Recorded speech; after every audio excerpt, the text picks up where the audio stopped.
ನಮಸ್ಕಾರ ರೈತ ಬಾಂಧವರೇ, ನಾನು ನಿಮ್ಮ ಸ್ವಾವಲಂಬಿ ರೈತ ಅಭಿಲು ನಾಯಕ್. ಇವತ್ತಿನ ವಿಷಯ ಏನಪ್ಪ ಅಂತಂದರೆ, ಇದು ಬೋರ್ವೆಲ್ ಗಾಡಿ ಇದೆ.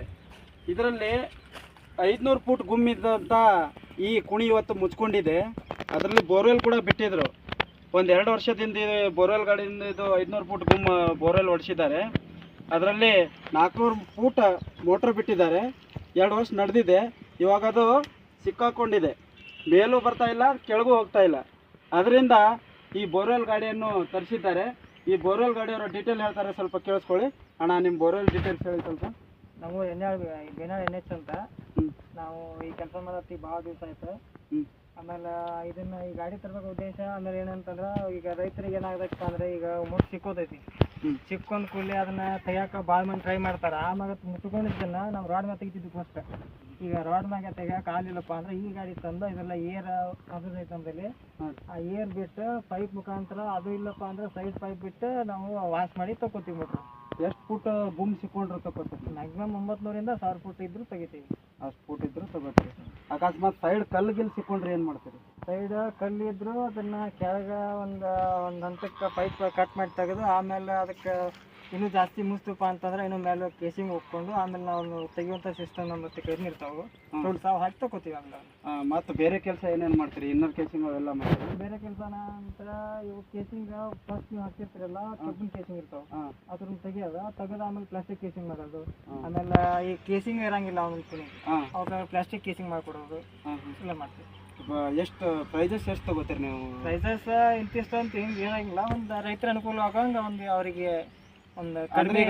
ಬೋರ್ವೆಲ್ ಹೊಡಿಸಿದ ಅರ್ಧ ದರ ತಗೋತಿರೋ ಏನು ಹೆಂಗೆ ತಗೋತೀರ ಅಂತ? ನಾವು ವಾಶ್ ಮಾಡಕ್ಕೆ ಅವ್ರಕ್ಕಿಂತನ ಅಂದ್ರೆ ಅರ್ಧ ಇರಾಗ ಮಾಡ್ತೀವಿ.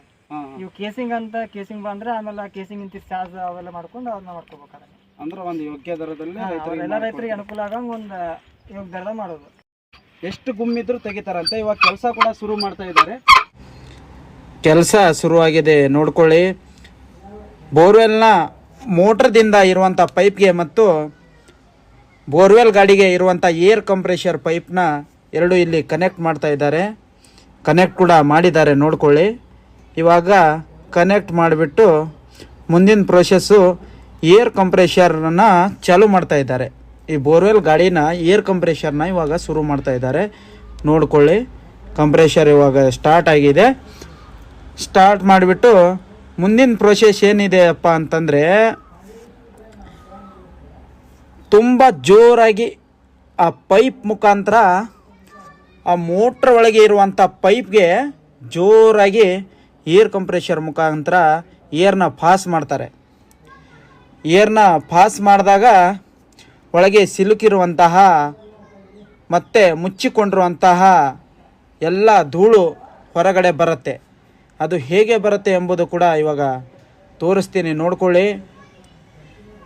ಇವಾಗ ಮೋಟ್ರ್ ಕೂಡ ಚಾಲು ಆಗಿದೆ ನೋಡಿ. ಇಲ್ಲಿ ಏರ್ ಕಂಪ್ರೆಷರ್ನ ಫುಲ್ ರೇಸ್ ಮಾಡ್ತಾ ಇದ್ದಾರೆ. ರೇಸ್ ಮಾಡಿದಾಗ ಈ ಥರ ಜಿಗಿತಾ ಇದೆ, ನೋಡ್ಕೊಳ್ಳಿ ನೀರು. ಇವಾಗ ಸ್ವಲ್ಪ ಸ್ವಚ್ಛ ನೀರೇ ಬರ್ತಾ ಇದೆ, ಏಕೆಂದರೆ ಮೇಲ್ಗಡೆ ಸ್ವಲ್ಪ ಸ್ವಚ್ಛ ನೀರು ತುಂಬಿಕೊಂಡಿರುತ್ತೆ. ಇವಾಗ ಜೋರಾಗಿ ಏರ್ ಕಂಪ್ರೆಷರ್ ಮುಖಾಂತರ ಏರ್ನ ಪಾಸ್ ಮಾಡಿದಾಗ ನೋಡಿ, ಇವಾಗ ಹೊಲಸು ನೀರು ಬರ್ತಾ ಇದೆ ನೋಡಿ. ಇದು ಮೋಟ್ರ್ ಮಗ್ಗಲಲ್ಲಿ ಸಿಲುಕೊಂಡಿರುವಂತಹ ಧೂಳು ಮತ್ತು ಮೇಲಿನ ಮಣ್ಣು ಬಿದ್ದು ಇದು ಮುಚ್ಕೊಂಡಿದೆ. ಸುಮಾರು 400 ಅಡಿ ಮೋಟ್ರ್ ಬೋರ್ವೆಲ್ನಲ್ಲಿ ಬಿಟ್ಟಿರ್ತಾರೆ. ಇವಾಗ ಅದು ಸಿಲುಕೊಂಡಿದೆ ನೋಡಿ. ನಿಧಾನವಾಗಿ ಮೇಲ್ಗಡೆ ತೆಗಿತಾ ಇದ್ದಾರೆ. ಈಗ ನೋಡಿ, ಧೂಳು ಕೂಡ ಬರ್ತಾ ಇದೆ, ಹೊಲಸು ನೀರು ಬರ್ತಾ ಇದೆ ನೋಡಿ, ಸ್ವಲ್ಪ ಸ್ವಲ್ಪ ನೋಡಿ. ನಿಧಾನವಾಗಿ ಮೇಲೆ ಕೆಳಗೆ ಮಾಡ್ತಾ ಇದ್ದಾರೆ. ಅವಾಗ ನಿಂತು ಇವಾಗ ನೋಡಿ, ನಿಧಾನವಾಗಿ ಫುಲ್ ಪ್ರೆಷರ್ ಕೊಟ್ಟಿದ್ದಾರೆ. ಪ್ರೆಷರ್ ಕೊಟ್ಬಿಟ್ಟು ನಿಧಾನವಾಗಿ ಮೇಲೆ ಕೆಳಗೆ ಮಾಡ್ತಾ ಇದ್ದಾರೆ. ಇವಾಗ ನೋಡಿ, ಸಿಕ್ಕೊಂಡಿರುವಂಥ ಕೇಬಲ್ ಕೂಡ ಮೇಲ್ಗಡೆ ತೆಗಿತಾ ಇದ್ದಾರೆ.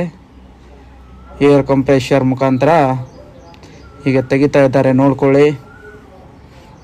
ನಿಧಾನವಾಗಿ ಬರ್ತಾ ಇದೆ, ಏಕೆಂದರೆ ಒಳಗೆ 400 ಫೂಟ್ ಆಳದಲ್ಲಿ ಇದು ಸಿಲ್ಕೊಂಡಿರೋದ್ರಿಂದ ಸ್ವಲ್ಪ ನಿಧಾನವಾಗಿಯೇ ತೆಗಿಬೇಕಾಗತ್ತೆ. ತೆಗಿತಾ ಇದ್ದಾರೆ ನೋಡಿ, ಮೇಲ್ಗಡೆ ತಗೊಂಡಿದ್ದಾರೆ. ಇವಾಗ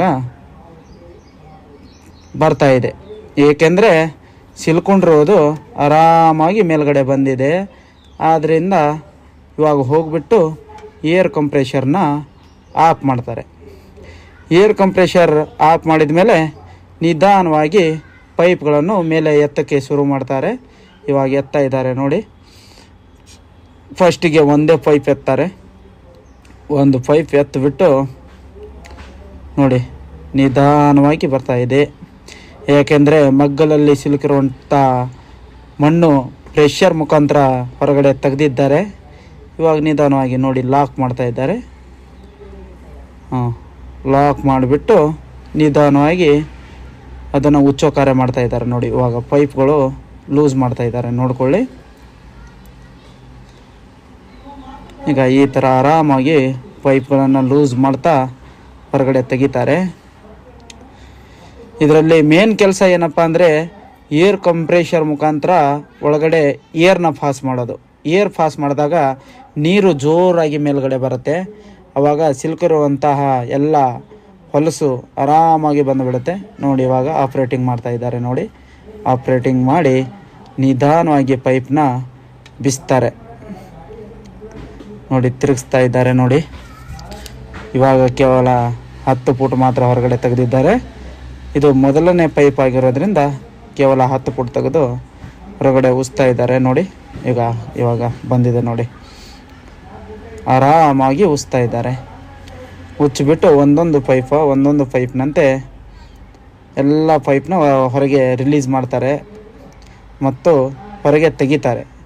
ತೆಗ್ದಾದ್ಮೇಲೆ ಮೋಟ್ರ್ ಕೂಡ ಆರಾಮಾಗಿ ಹೊರಗೆ ತೆಗಿತಾರೆ. ಅದು ಸಂಪೂರ್ಣ ವಿಡಿಯೋ ಕೂಡ ಇದರಲ್ಲಿ ಇದೆ, ನಿಮಗೂ ತೋರಿಸ್ತೀನಿ ನೋಡ್ಕೊಳ್ಳಿ ನೋಡಿ. ಇವಾಗ ಆರಾಮಾಗಿ ಉಸ್ತಾ ಇದ್ದಾರೆ ನೋಡಿ. ಮೇಲ್ಗಡೆ ಈಗ ಮಷಿನರಿ ಮುಖಾಂತರ ತಿರುಗಿಸ್ತಾ ಇದ್ದಾರೆ. ಕೈಲೇನೂ ತಿರುಗಿಸ್ತಾ ಇದ್ದಾರೆ ಹಾಗೂ ಮಷಿನರಿ ಮುಖಾಂತರನೂ ತಿರುಗಿಸ್ತಾ ಇದ್ದಾರೆ. ಬಂತು ನೋಡಿ. ಈಗ ಆರಾಮಾಗಿ ಬಂತು. ಬಂದಾದಮೇಲೆ ಒಂದೊಂದು ಪೈಪ್ ಅಂತೆ ತೆಗೆದು ಹೊರಗಡೆ ಉಚ್ಚಿಬಿಡ್ತಾರೆ ನೋಡ್ಕೊಳ್ಳಿ ನೋಡಿ. ಇವಾಗ ಮಷಿನ್ ಮುಖಾಂತರ ಚಾಲು ಮಾಡ್ತಾ ಇದ್ದಾರೆ ಮೇಲೆ. ಆರಾಮಾಗಿ ಬಂದುಬಿಟ್ಟಿದೆ ನೋಡಿ. ಪೈಪ್ ಕೂಡ ಲೂಸ್ ಆಗ್ತಾ ಇದೆ. ಬಂತು ನೋಡಿ, ಲೂಸ್ ಆಗಿದೆ. ಈ ಪೈಪ್ನ ಇವಾಗ ಕೆಳಗೆ ತೆಗಿತಾರೆ. ತೆಗೆದುಬಿಟ್ಟು ಮತ್ತೆ ಪೈಪ್ನ ಹೊರಗಡೆ ತೆಗುವ ಕಾರ್ಯ ಮತ್ತೆ ಮಾಡ್ತಾ ಇರ್ತಾರೆ. ಸುಮಾರು 400 ಅಡಿ ಅಂದರೆ 20 ಫೂಟಿನ 20 ಪೈಪ್ನ ತೆಗಿಬೇಕಾಗತ್ತೆ. ಇವಾಗ ನೋಡಿ ಮತ್ತೆ ಇನ್ನೊಂದು ಪೈಪ್ ತೆಗಿತಾ ಇದ್ದಾರೆ. ಹೀಗೆ ಪ್ರೋಸೆಸ್ ಕಂಟಿನ್ಯೂ ಆಗಿ ಬರ್ತಾ ಇದೆ. ಇವಾಗ ಯಾವುದೇ ಧೂಳು ಸೈಡಲ್ಲಿ ಸಿಲ್ಕೊಂಡಿಲ್ಲ, ಯಾಕಂದರೆ ಜೋರಾಗಿ ಕಂಪ್ರೆಷರ್ನ ಏರ್ ಬಿಟ್ಟಿದ್ದಾರೆ. ಆದ್ದರಿಂದ ಆರಾಮಾಗಿ ಬರ್ತಾ ಇದೆ ನೋಡ್ಕೊಳ್ಳಿ. ಇವಾಗ ಈಗ ರಿಲೀಸ್ ಆಯಿತು.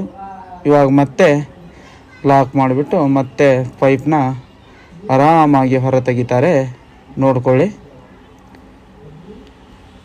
ನೋಡಿ. ಅಲ್ಲಿ ಲಾಕ್ ಹಾಕ್ತಾರೆ. ಲಾಕ್ ಹಾಕಿಬಿಟ್ಟು ಒಳಗಡೆ ಬೀಳದ ಹಾಗೆ ಇವಾಗ ಮತ್ತೊಂದು ಪೈಪ್ ಉಚ್ಚಿ ಆ ಕಡೆ ಇಡ್ತಾ ಇದ್ದಾರೆ ನೋಡ್ಕೊಳ್ಳಿ.